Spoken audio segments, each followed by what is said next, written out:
Shënohen tensionet e para të fushatës elektorale në Fier pas vendimit të Këshillit Bashkiak për heqjen e të gjitha simboleve politike në qendër të qytetit. Ky fakt ka shkaktuar debate mes përfaqësuesve të PD-s dhe Bashkisë së Fierit. Tensionimi i situatës ka detyruar ndërhyrjen e kryebashkiakut të Fierit Baftiar Zeçaj, i cili tha se ky aksion vendos mënyrën e organizimit të materialeve propagandistike në qytet.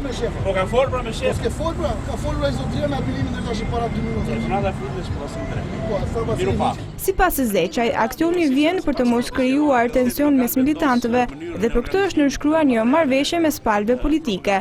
Shteti lokal vendos mënyrën e organizimit të materialeve propagandistike në qytet për të mundur të bashkisë. Në këtë kuptim kemi rënë dakord me forcat politike që për të administruar më mirë fushatën, për mos patë tensionime midis militantëve, siç mund të ketë patur fushatat e tjera, kemi vendosur rregulla, kemi firmos nebuloze, marrëveshje të përbashkëta.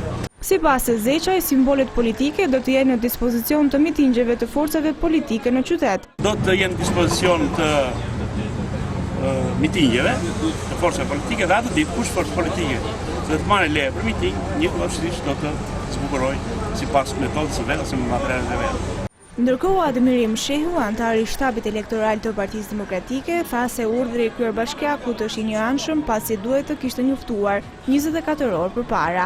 Sipas tij, Zeçaj ka vepruar në kundërshtim me ligjin dhe kodin elektoral.